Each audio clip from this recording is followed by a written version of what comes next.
you remember last week when I was talking about PCR testing, we were talking about the advancements in DNA and how back in the 90s, that's like when PCR testing started, polymerase chain reaction. Yeah. So my wife Brenda took a trip to California, and she's a scientist, and she's listened to one episode, like while she was flying to California. It's the only episode she's ever listened to of this podcast. Thanks for your support, Brenda. We love you. I said, how'd you like it? She goes, it's polymerase. I'm like, it's what? Polymers? Polymerase. I'm like, you gotta be kidding me. So, of course, I run to Google and Google pronunciation. Polymerase chain reaction. Sure enough, polymerase chain reaction. Damn. So, do we have to go redo that episode? No, we have to get her to either A, stop listening to any episodes, or it's just typical wife behavior. Brenda's our fact checker. Thank you. How was the episode? Good. It's polymerase. Thanks, babe. Did she say it was good though, or did she just say? I think she just said polymerase. 33, 1, 0. Main event of the evening. Wednesday and half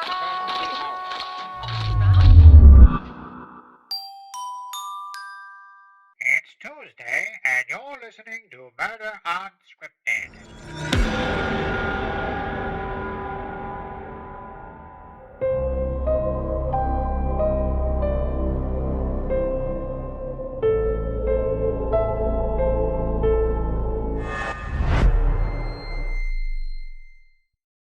What is up, everybody? Welcome back to another episode of Murder Unscripted, a podcast that aims to immerse you in not only the true crime genre, but also the wild, wild world of true crime television. I'm your host, Ed Hydock, along with my bestie, Melissa Spivey. Heyo. So, Melissa, we are in our final week of November, which means we're just a few days away from Thanksgiving, which one of my favorite holidays, strictly for the food. I mean, do you call it stuffing or filling? Stuffing. Stuffing? I've never heard anyone call it filling. There's filling, and it depends. Come over, you can have some filling. Okay, got it. It's not I stuffing. don't eat stuffing, so I'll skip the filling and the stuffing. Fair enough. Well, regardless, this is a time to be thankful for our family, for our friends, and that's why we chose friendship to be the focus this month. And we have without a doubt seen the opposite ends of that spectrum so far. In week one, Melissa, you brought us that brutal case of the murder of Jason Sweeney by 4 people who called themselves his friend. They definitely were not. And then in week 2, another tragic case. It was the vicious murder of Betty Jones in Starkville, Mississippi, and the subsequent sexual assault on Catherine Krigler, who eventually passed away as well about 2 months later. Yeah, both of those cases were super rough. And this week we have another rough case that also involves best friends. And this case is about childhood best friends who always stuck together. Like, they were basically brothers. But before I tell you about these guys in this case, I do want to give a trigger warning. This case is extremely violent. The murders are like extraordinarily callous and brutal, and I won't go into a lot of unnecessary detail, but it is really rough, and there will be the absolute briefest mention of animal cruelty. But I will 100% trigger warn you before I get to that, because I would like to be trigger warned before animal cruelty. Right, So, seriously. well, with that being said, let's get into our case. Now, Ed, have Yes. you ever seen the movie Deliverance?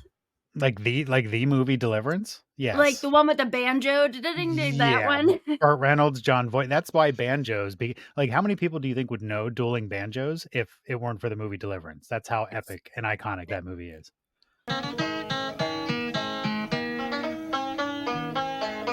Yikes. I've Yeah. never seen it, but like I know what happens. Like, yeah. It's a psychological thriller to the umpteenth degree. I mean, it's a great classic movie, but it is pretty twisted.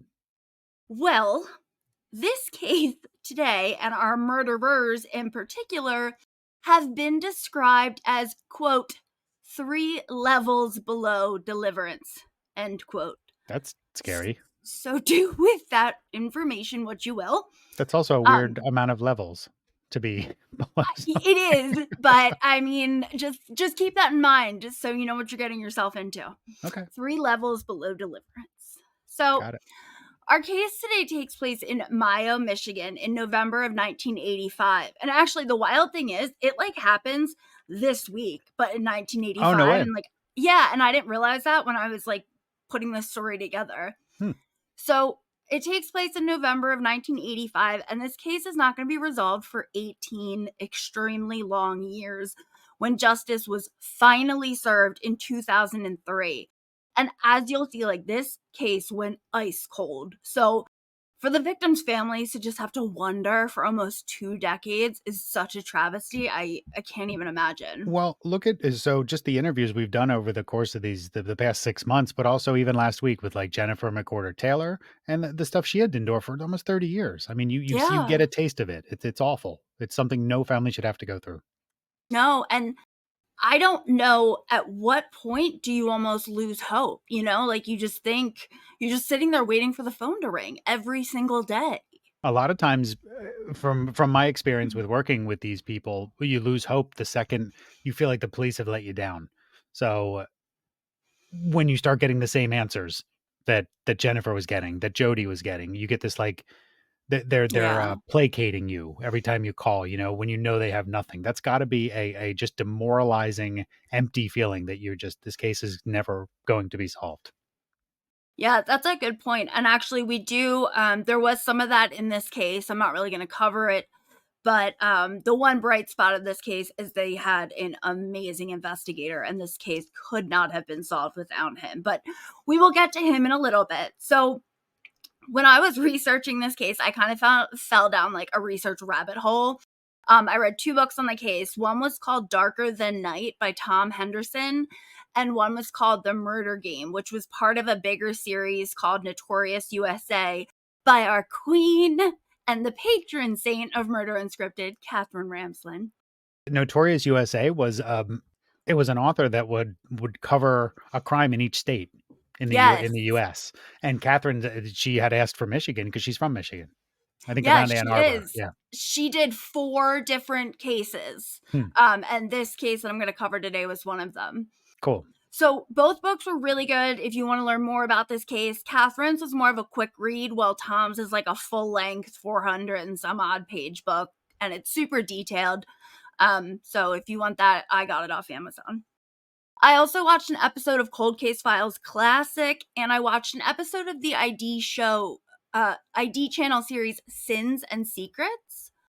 And I had never seen that show before, but the Sins and Secrets shows focuses on like a different town or city for each episode. So the title of this episode, which is in season 2, was Mayo, which is the town that it takes place. Isn't it funny? It's just the same stories, just different title, different spin. It's all these. Yes, definitely a different spin in all of them. It's all it is, though. Same story. Yeah. Yeah. Well, I figured I would take the show's lead and kind of start out by talking about Mayo, Michigan, which is an exceptionally small town in northern Michigan with 1,700 people, according to the 2020 census. So super, super tiny. But there are actually 2 times per year where the normally like quiet town is just overrun with tourists, or as the locals not so lovingly refer to them as, fudgies. Excuse me, what? A fudgy? What the hell is a fudgy? I'm familiar with Fudgy the Whale of Carvel ice cream cake fame. Ooh, And also, there was a guy we used to call Fudgy, but I can't get into. make a note. I want a Fudgy the Whale cake for my birthday. Okay, that can be done. They still make those, I assume. Yes. I have no idea, but I want one. Figure it out. Cookie Puss was the other one. I've never heard of that. Well, it's basically a derogatory name for like a yuppie tourist. And wait, it's so silly. So the name came about because like these tourists come to all these little towns and they walk up and down the main drag in town eating fudge samples, and then they buy fudge to take home with them. Wait, I'm a and fudgy like then. I love in fudge. in the one show, there's a guy talking and he's like so angry. He's like, these outsiders descend on the town in their BMWs and they buy fudge. Oh, And he was like so The upset. horror. It was an outrage. All right, so there's like 2 times per year where the Fudgies visit northern Michigan and these small towns like Mayo. The first time is summertime, summer vacation. Like Lake Huron is right nearby, so many people rent hotel rooms, they stay in cabins, they camp. And this is like a little slice of heaven to the Fudgies who flee from population-dense areas like Detroit. And, they take in the beautiful and rustic charm of these little towns, and evidently they buy fudge. And then there's the second time of year that quite literally brings hundreds of thousands of people to northern Michigan, and that's for the hunting. Apparently, Michigan, and again, more specifically, northern Michigan, is like the place to be and be seen if you were an avid hunter. I saw conflicting numbers, but we're talking like more than 700,000 people come to these little towns in the last few weeks of November just to hunt. Wow.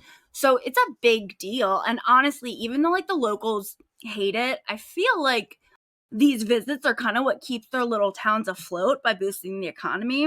Just kind of keep in mind during this case that there's always some tension between the locals and the tourists, whether they be the hunters or the Fudgies.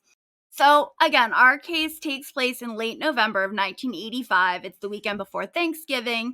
And this is actually the second week window when deer hunting with firearms is permitted. There are like specific dates for hunting, and I guess according to what weapon you're using. Yeah, there's I mean, I can't speak for Michigan, but I know like Pennsylvania, there's a range of dates you can hunt with a bow and arrow. There's a range of dates you can hunt with a gun. There's you can hunt doe, you can hunt things without antlers. You know what I mean? There's all these different dates. So this year, 27-year-old David Tyll and his bestie since childhood, 27-year-old Brian Ognjan, are looking forward to heading north and having a hunting weekend, which was less hunting and more like, let's get drunk and hang out in the woods kind of boys' weekend. And Ed, I know that you can relate to this type of weekend. Those are the drinking in the woods is literally like a Hydock clan rite of passage. I mean, it's I think what we do best as a family. Just a bunch of grown ass men like just playing cards and enjoying each other's company. And now that I say it out loud, it's not what you think, but it does have some serious deliverance vibes. Don't forget your banjo. Oh, God. So David and Brian are looking forward to like a similar kind of weekend, and they had gone every year for a long time, but they had missed out going the past few years because life gets in the way. And this year they decided it is time to bring this tradition back. Did you say they were childhood friends? I didn't know how long they'd been friends. Okay, so this is how I know that we're besties, because that was like my next line. You just read my mind. Oh, good. Well, good. We tell stories the same then. They actually met in 4th grade when Brian and his family moved to a neighborhood on like the east side of Detroit, and he enrolled in a Catholic school where David went. Gotcha. And then they joined the same Boy Scout troop, and like they rose through the ranks together. And basically these two boys just clicked right away, and they were pretty much like best buds from day one. And they did everything together, and like they were super tight with one another's families as well. Like David came from a super huge family. He was one of 13 kids. Oh, wow. Well, yeah, a lot of kids. Yeah. Well, Brian came from a much smaller family. I think he had one half brother. And David's mother would later say that like of all of her 13 kids, David was the most level-headed. And it seems like both guys were pretty laid back, kind of go with the flow. So after high school, David and Brian, they maintained their friendship, and they stayed tight even when David met his future wife, Denise, when they were 19. And like, you know how sometimes when your friend gets like a new boyfriend or girlfriend, they like lose touch with their friends? Mm-hmm. That becomes all encompassing. Yeah. I think we've all been there, but luckily like that didn't happen with David and Brian. It seems like Denise got along really well with Brian, and the three of them spent the majority of their early and mid-20s like all hanging out together. Brian was actually the best man when David and Denise eventually got married. And at the time of his death, Brian had been seriously dating a woman named Janice for about 4 years. I did see some reports that said they were engaged, while others just said that they were dating, but like engagement was on the horizon. Mm-hmm. But regardless, they were in a very serious committed relationship. So These guys, they had a lot going for them. Like, they had each other, they had loving, supportive families, they had their significant others. They both had really good jobs, and it seems like they both did pretty well financially. David worked as a machinist at his father-in-law's manufacturing company, and Hmm. Brian was actually a mechanic with Michigan Bell. Wow. Yeah, so both guys were responsible, they were hardworking young men, and, like, they were ready for this hunting trip. They were ready for a well-deserved weekend away. Yep. So it's Friday, November 21st, 1985, and David had gotten done work early. Like, his father-in-law gave him the afternoon off. So he had lunch with his wife, Denise, and then he went over to Brian's home, which was in St. Clair Shores, Michigan, which is like a suburb of Detroit. And when David got there, he and Brian, they loaded up the car and they were like kind of discussing their plans for the weekend. Their original plan was they were going to go stay at the cabin owned by David's family, but like neither David or Brian were super pumped about that plan because that cabin was going to be like really full. Like, David's dad was there, David's brother Matt, and a whole bunch of Matt's friends were there. And even though it was like technically a hunting boys weekend, David and Matt were much more interested in like drinking, relaxing, hanging out, and they didn't really feel like dealing with that many people in one small little cabin. I get that. I mean, you're not just going up there to be social. I mean, sometimes you just want to enjoy the great outdoors and some peace and quiet. Right. And apparently Brian was like a neat freak, and at some point he said something about like not wanting to be with a bunch of dudes who fart and burp the whole time. So All right. Well, burping and farting if you're going in the woods, that's like your two main. You can burp and fart without without recourse. see, Brian would not have hung out with you. Oh well, he's missing So out. I get where they're coming from, but they were like, you know what, we still want to go away. They're still looking forward to like their boys' weekend. So they had a couple other options. They could go stay at the cabin owned by Brian's parents, which was in Higgins Lake, Michigan, or they could go stay with a friend of theirs who lived in Luzerne, which was just a few minutes away from Mayo, Michigan. So they kind of had all these options.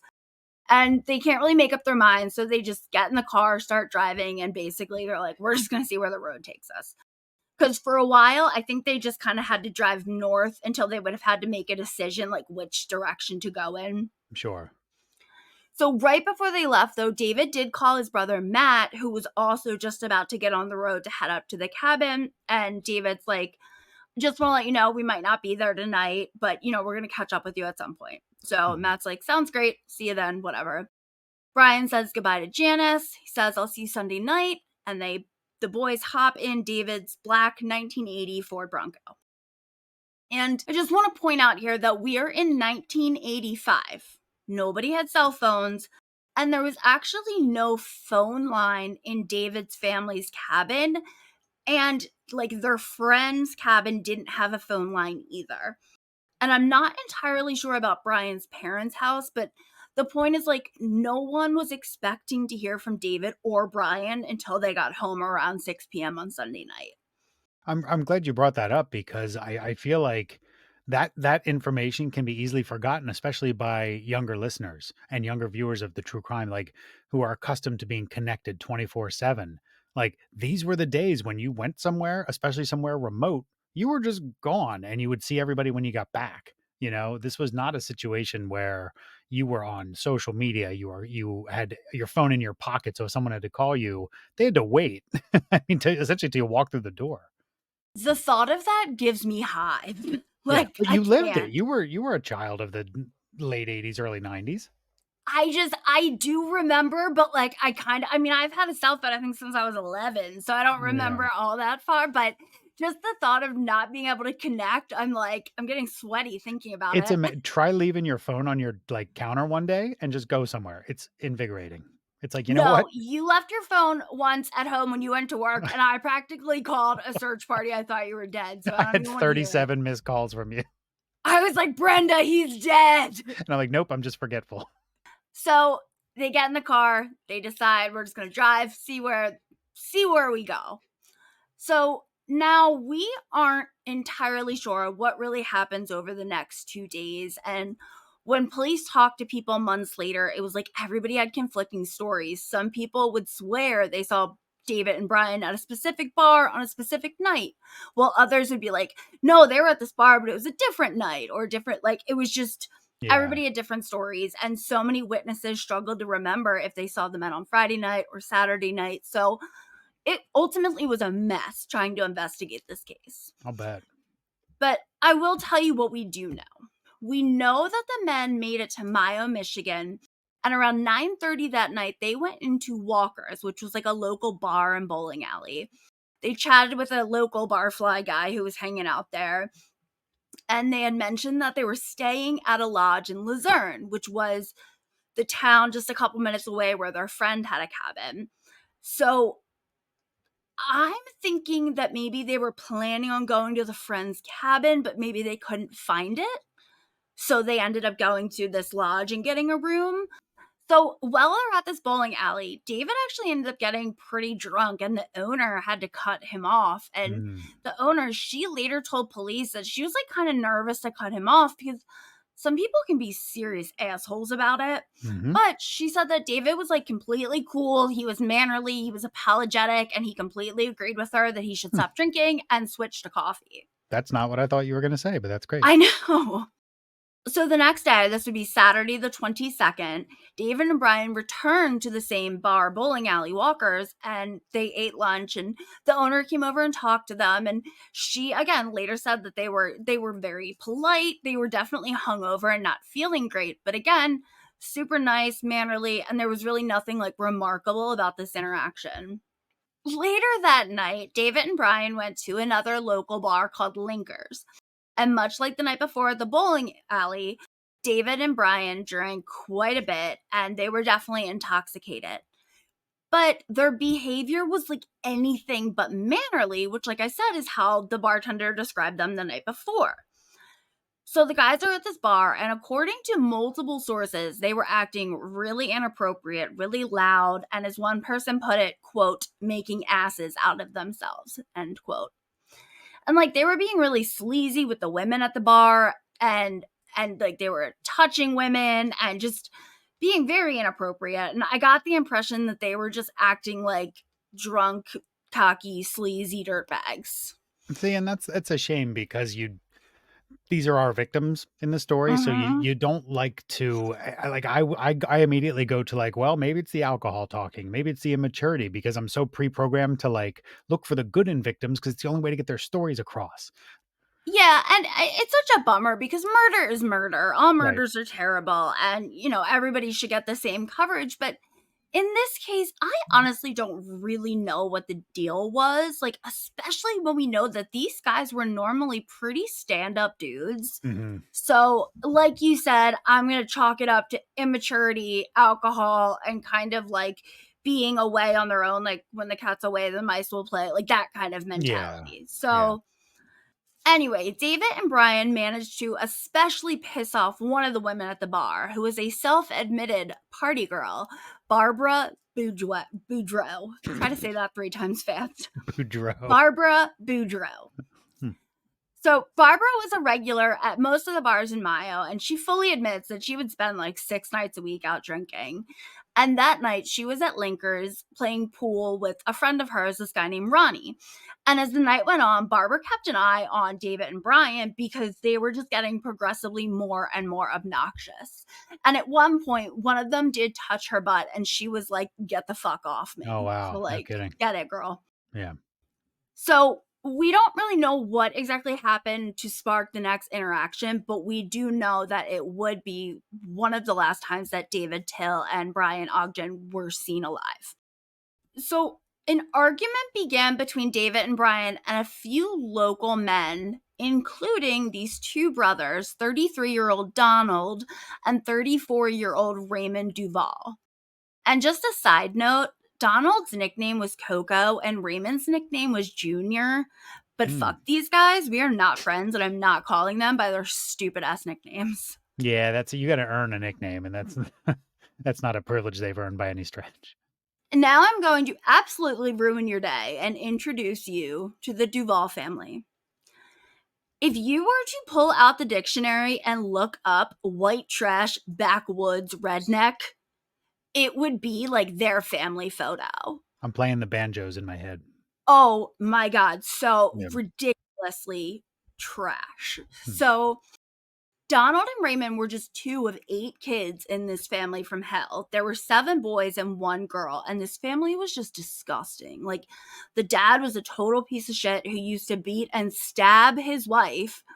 Yeah, he eventually died in prison, so no loss there. Yeah. And then all 7 brothers had criminal histories from everything from domestic violence against their spouses or girlfriends, Wow. to salmon and deer poaching, to running illegal chop shops, to even stealing electricity off the grid. God, they are trash. I know. So trash. Yep. And Donald Duvall actually beat his wife so badly, he broke her jaw. Like, Wow. these were horribly scumbag. violent men. Yeah. And one of the brothers, he went by Rex, he had served time for sexually assaulting a 15-year-old girl when he was 32. Classy. So these are just like foul, putrid creatures. Yeah. Like, ugh. And unfortunately, this family had kind of become like a legend in Mayo, and people were terrified of them. Like, even law enforcement didn't want to mess with the Duvall family because they were so violent. And it should be noted that one of the brothers, I think it was Rex, raised pigs. And these pigs were big and they were mean. I've done stories like this in the past, where one fairly recently, where a person or a family is just so awful, and they've developed this reputation in town that the police won't even go near them out of fear. And a lot of times, all the bad things they've done, they get away with strictly because of their reputation. And that's so scary to think about, because that's, the police are supposed to help any chance, you know what Right. I mean? So it's like, for them to just be avoiding these people because they're afraid of him, that's got to be scary for residents. Absolutely. I mean, this entire town was terrified of this family. And they're like beyond just like normal white trash trashy. They're like the type of people who had broken appliances rusting away in their front yards, and like Ooh, the old mouse-eaten, like stained mattresses lying in their Yeah. front yard. Like, cars up on blocks, bathtubs. Yeah. exactly. And there's a line in Tom Henderson, this part is great. There's a line in Tom Henderson's book where he says it was the type of family that if you asked one of the cousins if he was a cousin on the mom side or the dad side, quote, he could very well answer both, end quote. Their family tree's a totem pole. Exactly. So take from that what you will. Nice. But unfortunately, it was Donald. Unfortunately for Brian and David, it was Donald, Raymond, and some of their friends who the guys ran into that night. And the men had words with the group, and then things seemed to calm down for a little bit. But like, unbeknownst to David and Brian, the Duvall brothers were not the type of guys to let things go. Yeah. It was reported that one of the brothers like slipped away to the payphone and was overheard telling whoever he called, he was saying something along the lines of needing backup. The second you started telling this story, it's like the thing that came to mind was like going to strange, out of the way places and going to dive bars and meeting these locals. Like this, you seriously never know about the local lore, and this lore is rooted somewhere, and you need to be extra cautious. I mean, some of these small towns in America are horrifying. Seriously. They're scary. Really scary. Yeah, I agree. And so this whole time, Barbara and Ronnie are just like observing everything. And again, as this is a small town, everybody knows each other, and everybody knows you do not mess with the Duvall brothers. And remember, everyone is still drinking, and we know that at least David and Brian are pretty intoxicated. They're still being obnoxious, and the Duvalls are getting angrier and angrier. And pretty soon, Barbara and Ronnie are just like, this is not going to end well, and we're not trying to be here for it. So they decide to get up and leave and head back to Barbara's house to keep drinking. And Barbara and Ronnie, like, they're not the only people who notice that there is serious trouble brewing. The bartender, I believe it was the bartender, someone actually called the police, and they said there's about to be a bar fight. We really need you to send someone out here to de-escalate the situation. Yeah, right move. And this next part was really going to piss me off. A sheriff with the Oscoda County Sheriff's Department was dispatched out to the bar, but this guy, Sheriff Richard Dick Smith, decided that he didn't feel like dealing with a bar fight, so he would just, let the situation sort itself out. Wow. Sure, dude, no big deal. Sorry to bother you, police officer, with police matters while you're working your job as a police officer. Sorry, Dick. Yeah. Oh, and spoiler alert, it does not sort itself out for 18 years. It's a huge problem because as a police officer, it's literally in your job description. Protect and serve. Protect is one of the 2 words in your job description. And if you get a call, you respond. And if you're afraid, you bring backup. Damn, that's not okay. It's your job, and it gets worse. We later find out that this same officer, Sheriff Richard Dick Smith, I'm going to say his name again, he was driving around later that night. It was 2 a.m., almost the end of his shift, when a black Ford Bronco pulled out in front of him from a ditch. And this officer didn't feel like dealing with that either because it was 2 a.m. and it was cold out. What was Dick doing that night?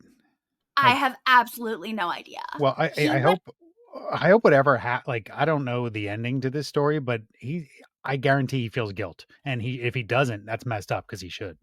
He absolutely should. And he would actually later tell state investigators, quote, "I didn't want to be bothered with arresting a drunk driver," end quote. And as we will come to find out, this could have possibly solved the case immediately. That night. Yes.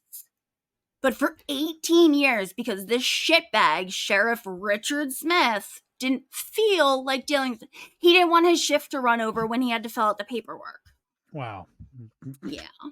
From this point on in the story, I'm going to tell you how the case unfolded from the investigator's point of view. Because if you remember, David and Brian were expected to be home by 6 p.m. on Sunday, November 24th. And this is the Sunday before Thanksgiving. So 6 p.m. comes and goes, and Denise Tyll, David's wife, is just getting more and more worried. She hasn't heard anything from David since he left on Friday. And both David and Brian were super punctual, and they were respectful enough to call their loved ones if they were going to be late or something. And Janice, Brian's girlfriend, is in the same boat at her house. She's super worried. Sure, I'll bet.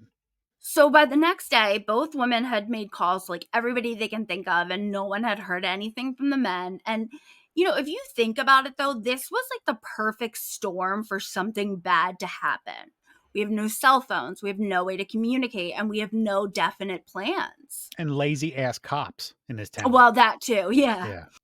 And David's dad and his brother knew that David and Brian were undecided about meeting up with them. And that friend of theirs who lived in Luzerne, he didn't even know they were potentially stopping by. It was kind of one of those things where they had run into him or whatever, and he had casually been like, "Oh yeah, if you're ever in the area, feel free to drop in." But one of those open invitations. Right, but nothing was ever really formally confirmed. So they had nowhere to be, really. Right. The guys are reported missing. The police at first don't really take the reports super seriously. They're pretty much just okay, a couple of young guys went to the woods to drink and party, and they're just probably hungover and sleeping it off. Yeah. So in the meantime, the Tyll and Ognjan families are not going to just sit around.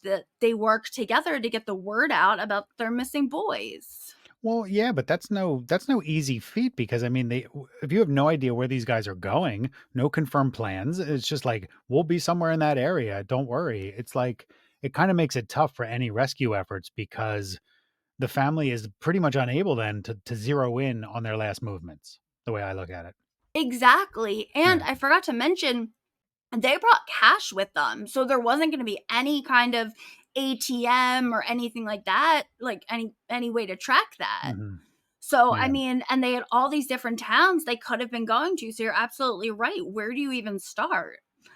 So they put up flyers, they go to radio stations, they even rent a plane to fly above certain areas in hopes of seeing David's Bronco, because that's missing as well.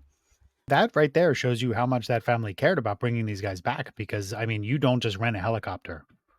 That's not cheap. Right. Or rent a plane, or whatever it was. You know what I mean? That's not something that the normal family has access to. So, these people this was an all out search. They went big for this. And it was Yeah. like the families worked together because the boys had been friends so long. The Mhm. families, of course, knew each other. Sure. So they're not having much luck. And, they would go to a bar and some people would say they'd never seen them. Others would say they had. Again, this day, that day, no, this bar, no, that bar. It's just all these conflicting stories. And ultimately, nothing really comes of all their hard work, which is so sad. And there's this really poignant line in the Darker Than Night book in regard to how everyone had different stories about the men's whereabouts. Tom Henderson wrote, quote, "They'd been everywhere and nowhere," end quote. Wow. And I felt like that was a really powerful line because it's so true. Well, Like true, but everyone had said they'd been all these places, so they'd been everywhere, but really they hadn't been, and it's true, but it's also like super depressing. Mm-hmm. Like this had to be excruciating for these families. I mean, can you imagine 1985 and remember no idea where your loved ones are. You have no idea where to even begin. And you can't just blast out a post on social media. When someone goes missing or a dog goes missing, you see it instantly on social media. And within minutes, sometimes there's a tip or a lead, like credible leads, good intel. That did not exist in 1985 by any stretch of the imagination. You're absolutely right. Like, I just can't, and there's so many cameras now and just so many things that we have Mhm. access to. And yet people still go missing, which I don't get. But Mhm. anyway, eventually the police do get involved and, they do make some progress at the beginning, but they don't get very far. It just, they are able to narrow it down that they were somewhere in Mayo. Like that they're pretty sure of. But it seems like not a single person in the entire town knew what happened to David and Brian after they left Linker's bar on that Saturday. So nothing really happens. And then in 1986, the Michigan State Police take over the case. And, the case gets passed around to different investigators in hopes that fresh eyes would bring fresh ideas. And rewards were offered. The case was featured on numerous television shows, including Unsolved Mysteries. Hmm. But again, nothing comes together. And over the years, the case just gets colder and colder. And occasionally they'll get a tip here or there, but most people are tight-lipped and just claim ignorance. It's because of those damn Duvall brothers. Like, honest to God, they struck so much fear into the heart of that entire community that no one wanted to point the finger at them. And I mean, the trade-off is that now two people are like missing for almost 2 decades. So, but hey, you know what? Keep being afraid, people. Like this is the backlash. These are the ripple effects of you not wanting to single out the Duvall brothers. Now that family, two families, had to go through almost 20 years of not knowing anything. Yeah, and you're right on point. It's because people were so scared. And it's like these tips would cautiously mention the Duvall brothers, but no one would actually come forward to speak on the record. So at this point, I feel like the case had become less of a whodunit and more of a how the heck are we going to solve this? Mm-hmm. Because it was clear that no one was willing to speak out against the Duvall family. And Well, for fear of retribution, like if these people are who their reputation claims they are in town, the second your name is tied to their anything derogatory toward them, you're now a target, So, oh, and we find out that they did not hesitate to retaliate. wow. But here's the crazy thing.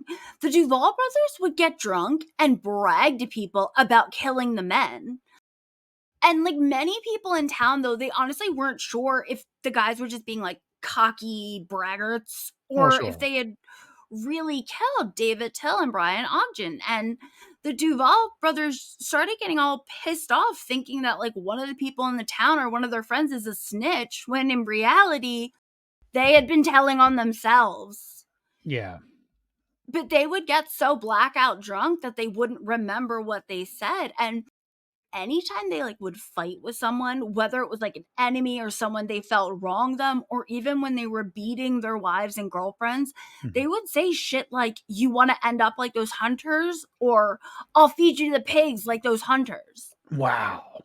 Wow, wow, wow. I mean, it's infuriating because first of all, I loathe bullies. I love if I watch anything on YouTube, it's bullies getting owned. You know what I mean? Yeah. And secondly, I'm dying to hear how this story ends because I hope it's with the death penalty because these people are the absolute worst of humanity. that you're talking. They are.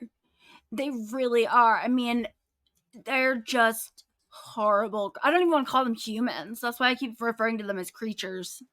And police have no, until someone speaks up or some evidence comes forward, all they have are two dudes with a reputation for being hard asses running their mouth, Mhm. you know? So I think that's part of the problem too, is that police cannot arrest you based on you just saying you did something.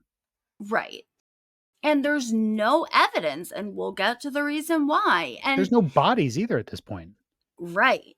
So at this point, it's almost like the case has become like an urban legend. Like, two hunters go missing and they're killed by this hills have eyes type of family. Deep. That's Mhm. exactly what I thought of when I read about them. But this family who lived deep in the Michigan woods, and as this rumor spreads through town, it just gets worse. And it keeps growing. And after the brothers had killed the best friends, they had fed them to pigs. Like, these are the things that are going around town. And at first, when the investigators hear this, they don't really believe the story. Not only because it's wild and who would ever do that, but also because even though pigs will eat humans, they aren't able to digest or like process hair, teeth, and like the bigger bones in our body, like your hip bone and stuff like Really? that. I didn't know Like, that. there are cases of them eating people live. Wow. Yeah, well, I knew But that they've been used before as disposal methods. That's yes. not original, but I didn't know that part about the digestion. Yeah, they just can't process the hair, like I said, the hair, Hmm. teeth, big bones. So, Hmm. but then investigators hear something else. That after the guys murdered the two hunters, they put David and Brian's bodies in a wood chipper and then proceeded to feed those remains to the pigs, which would totally make sense as to why there is literally nothing No left of the trace. men. Yeah, there's no trace. Mm-hmm. Wow. And I'll mention this later, but real quick, I said that at the beginning, the brothers, the seven brothers, were really like into chop shop and pulling apart cars and all that. So that explains why there's no trace of the Bronco, That's true. Wow. right?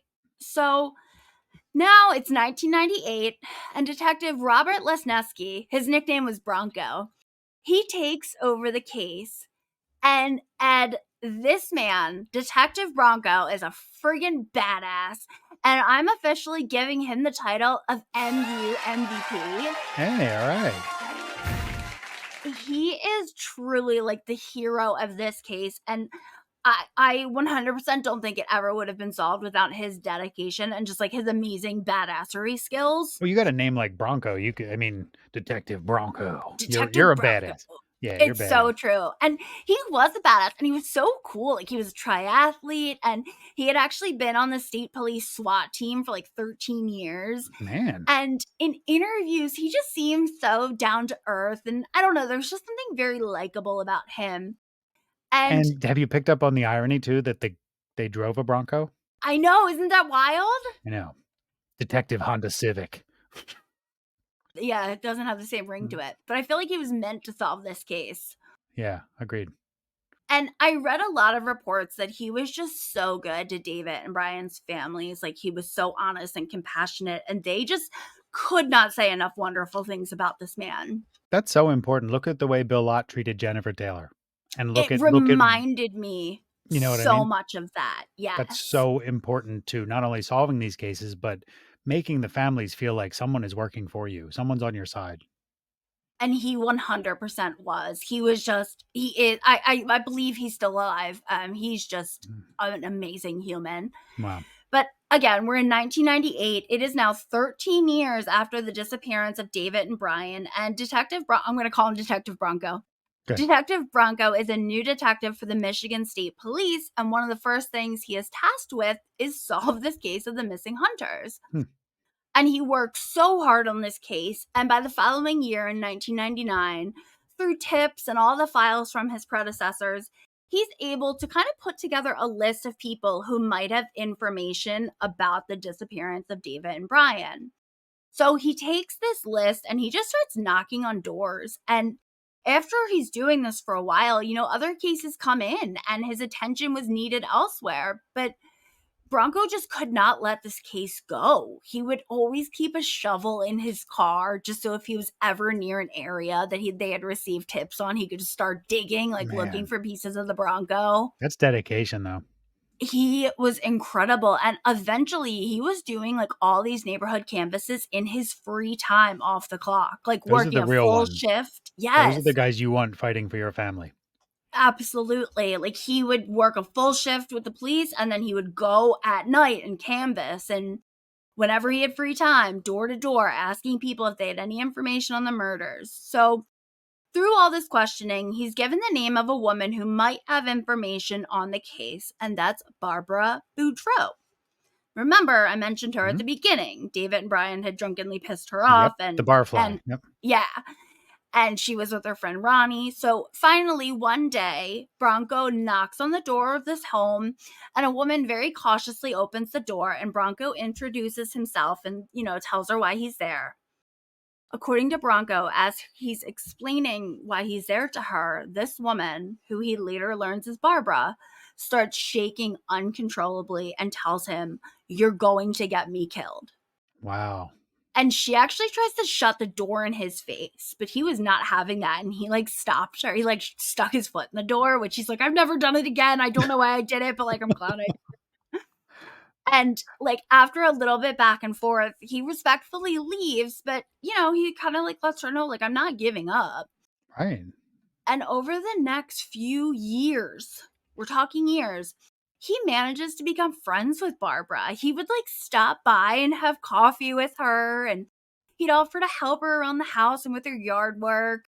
He even repaired a roof for her. Some sources said it was her mom's roof and some said it was hers, but regardless, he climbed on top of the roof and fixed it for her. What a good dude.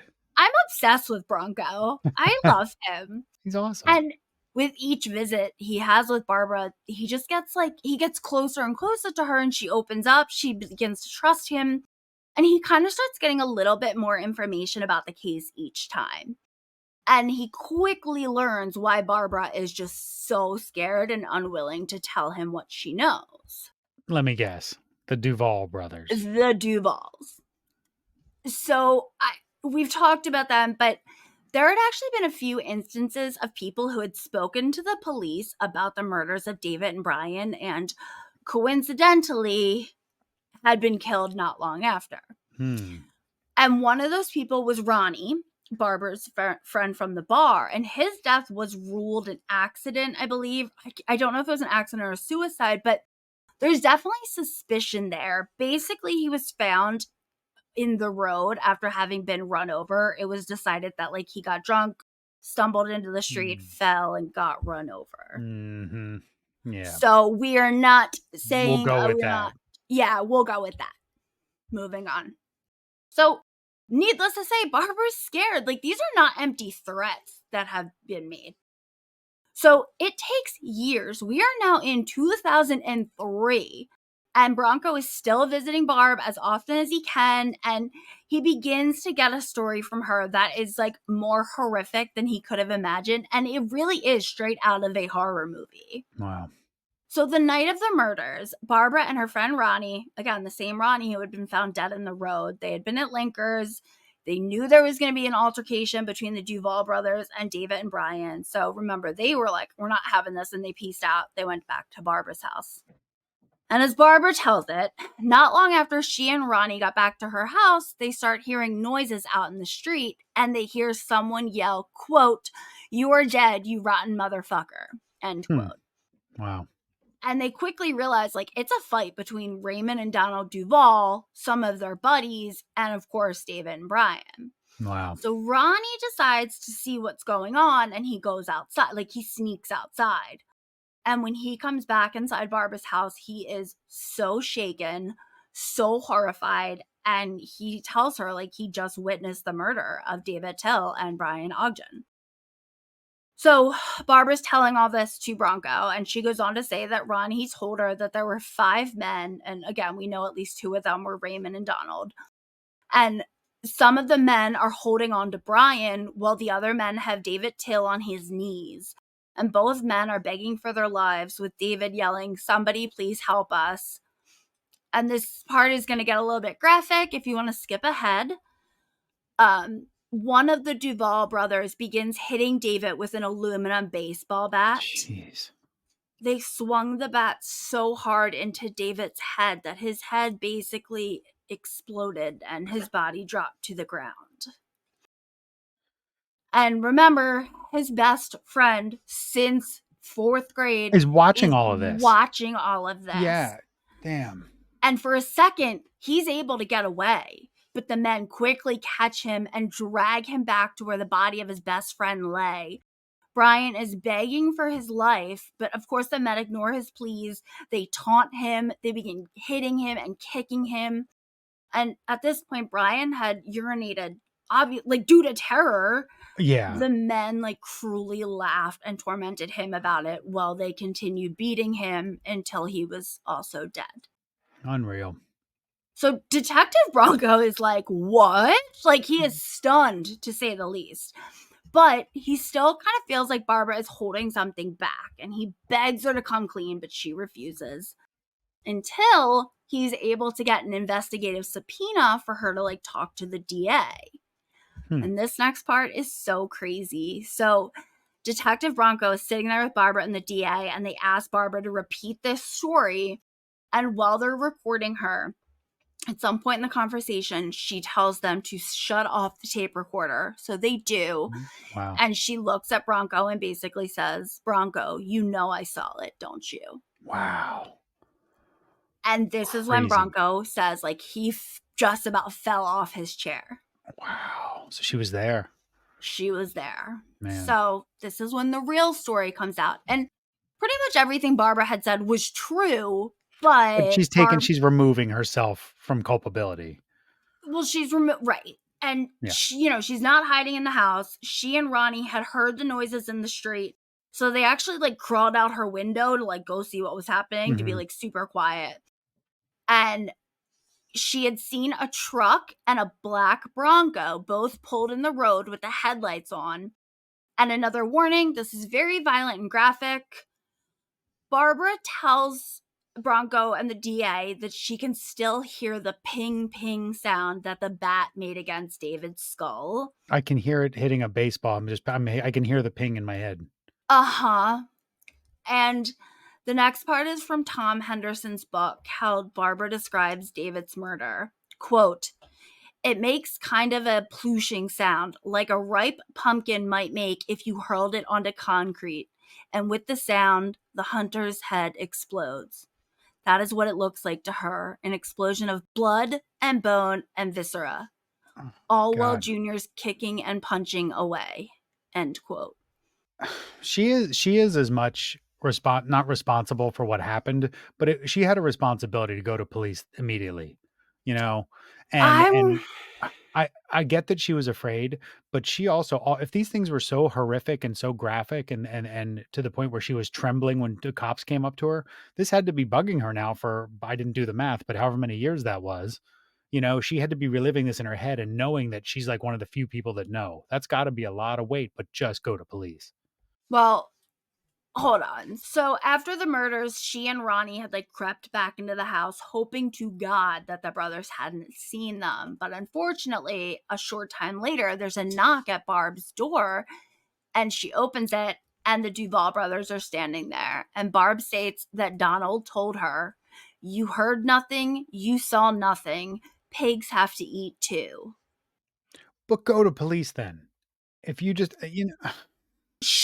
Okay, I wasn't going to bring this part up, but at one point, she is having an affair with one of the sheriff deputies, and she tells him, and he doesn't believe her. He thinks she's just a crazy drunk. So this whole story is just so fucked. I mean, from the get-go, and this whole town, everything about this whole, I encouraged you to not shit on this town, but the things that went on there are not there. There's no excuse. Zero for that kind of behavior. Well, after that threat from Donald, Barb lived the next 18 years in absolute terror. And she said that over the years, when she had been spoken to by police regarding the murders, she had been a victim of maybe, quote unquote, maybe retaliation crimes herself. And this is a trigger warning for animal abuse. Skip ahead 30 seconds. No, Ed, you may not skip ahead. You're here. You're stuck here. Can I please? So after she had talked to the police, her dogs had been murdered. One was shot and one was run over in her yard. And it was these idiots, the Duvalls. Yeah. When I was researching this, I feel like I'm going to get upset. When I was researching this, I was sitting on the couch with Lucy asleep in my lap and Milo next to me, like with his paw on my leg.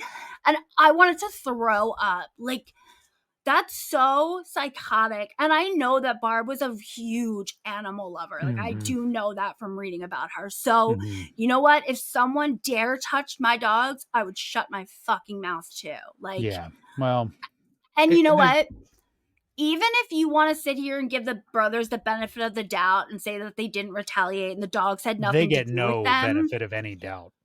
Barb was supposedly also threatened by Donald. She was out shopping one day and he told her that she shouldn't be talking to police and that she should, quote, think about her pretty granddaughters before she did anything too rash, end quote. And I guess just to play devil's advocate, I guess the thought is that if you go to police and they do nothing, which it's proven in that town, Bronco aside, this does not encompass Detective Bronco, but like Sheriff Dick, and that other deputy who did nothing, like I kind of see why if you went to police, maybe nothing happens and then they know about it. Then the Duvalls know, and now you're really in trouble. Right. So is everyone around you, you know? God forbid something happened to one of her poor grandchildren. Right. Like, she's in a rock and a hard place. And you know what? This weighed on her. She paid the price. Yeah. I can tell that. So now all of this is out. Barbara has told her piece. And in May of 2003, Raymond and Donald Duvall are arrested without incident for the murders of David Tyll and Brian Ognjan.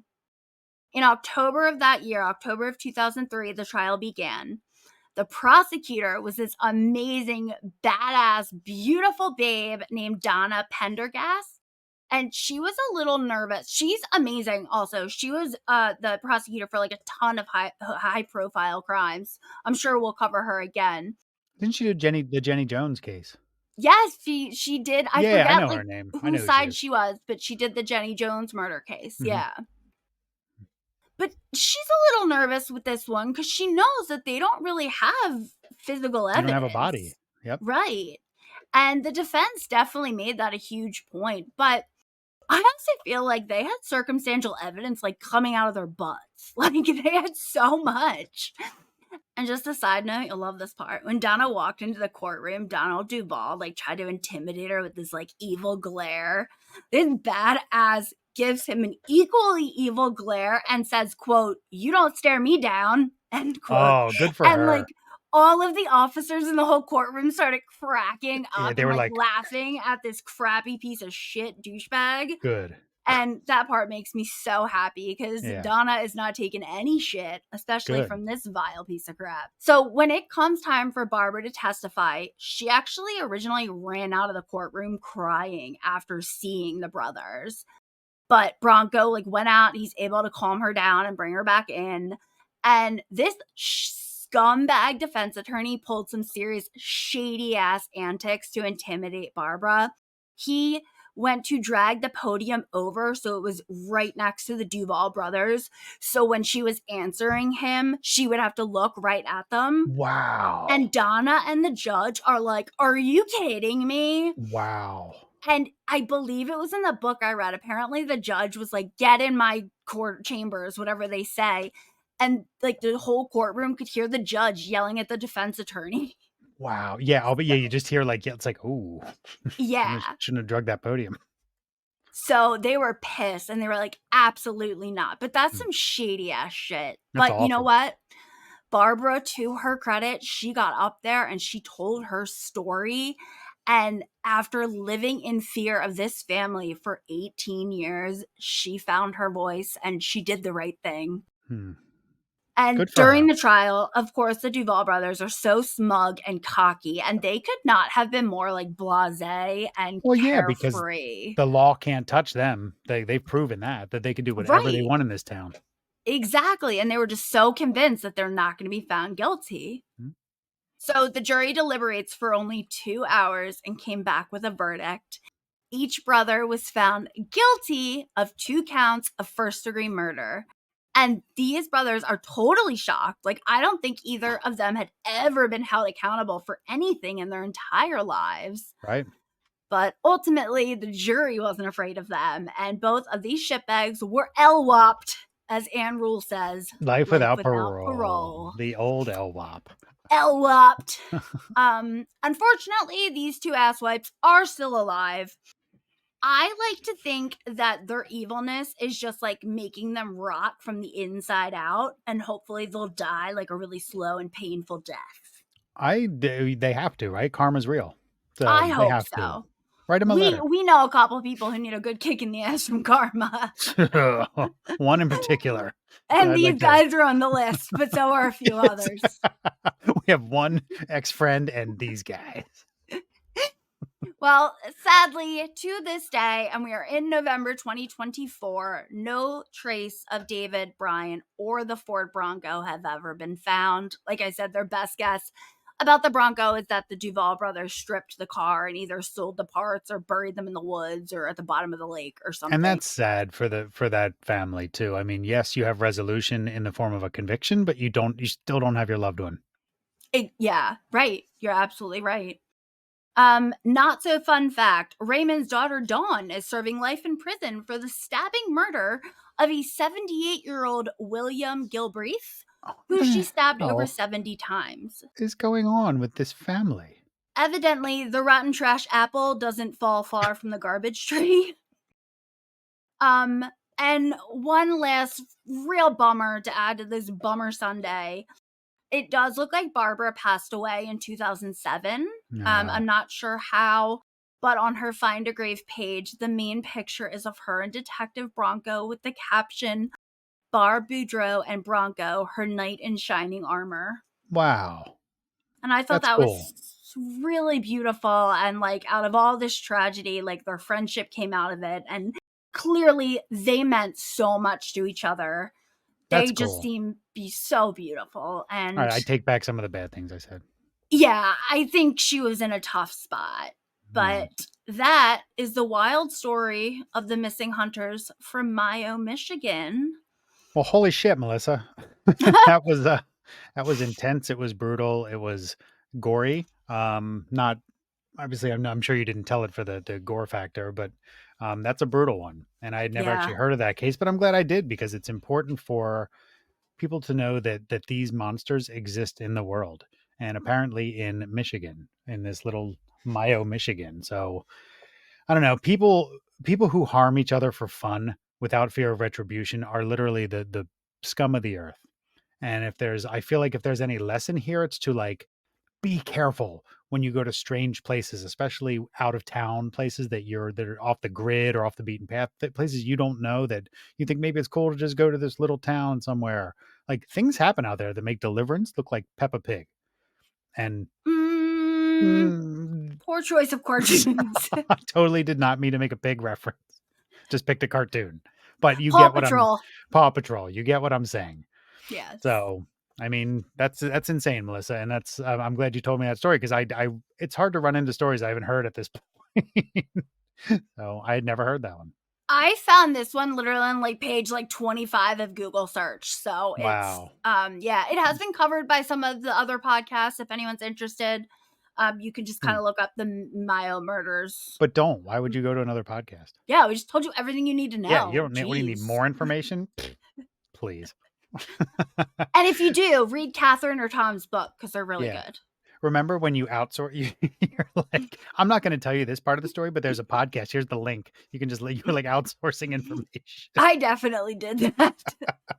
Work smarter, not harder. Oh, God, or don't at all. Don't work at all. I try not to. Well, now that story is over, that also means that our Thanksgiving block, our November block is over. And Melissa, why don't you tell everyone what we have in store for December?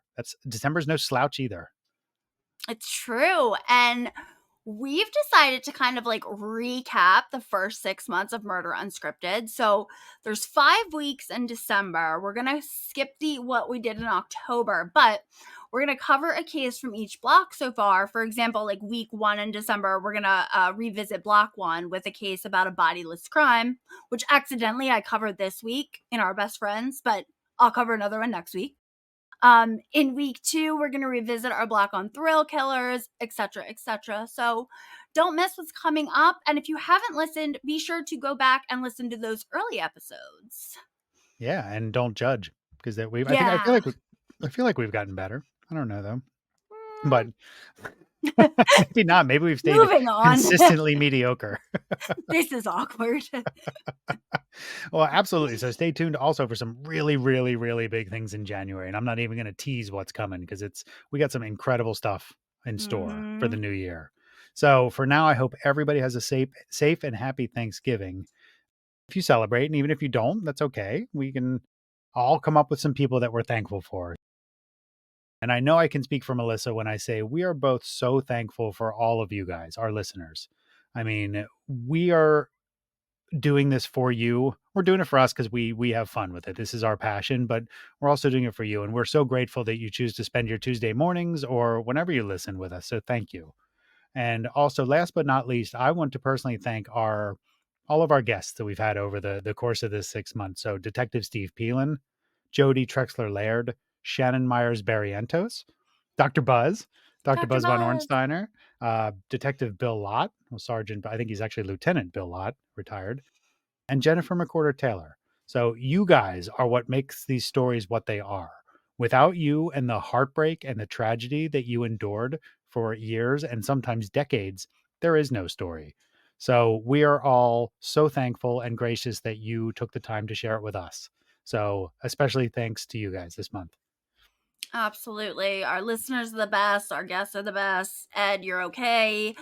So we do hope everyone has a wonderful holiday. We will be back next week. But in the meantime, if you can't get enough of Murder Unscripted, you can check out our socials at Murder Unscripted.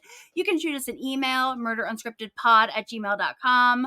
And please, if you can spare a minute to rate, review, and subscribe, we would greatly appreciate it. So until next time, be kind, be thankful, and remember, perverts don't wear signs that say they're perverts. People like the Duvall brothers were the reasons that these signs should be invented today. They should have neon blinking light up signs. Fact. See ya. Bye.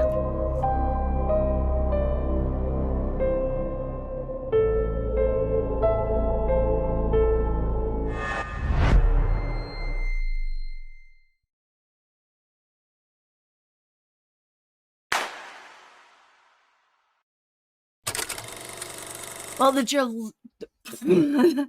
just tried to put jury and deliberate it in one word. The deliberated. The deliberated for 2 hours. Anyway, David and Brian managed to especially piss off one woman at the bar, and this was a self-admitted party girl, Barbara Bourgeois. Blah, blah. Hold on.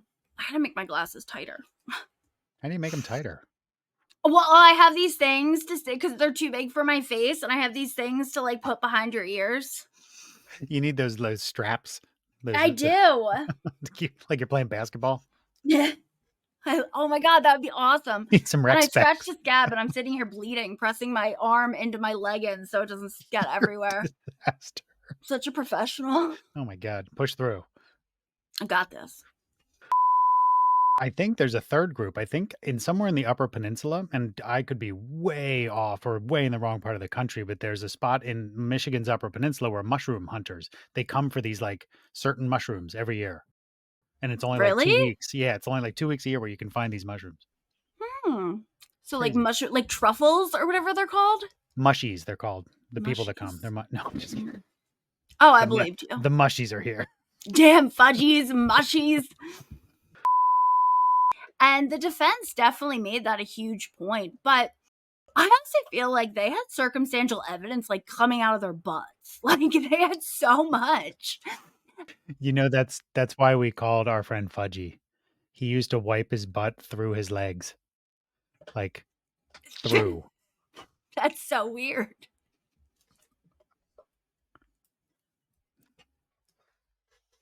Hey, Fudgy. Maybe cut that part out.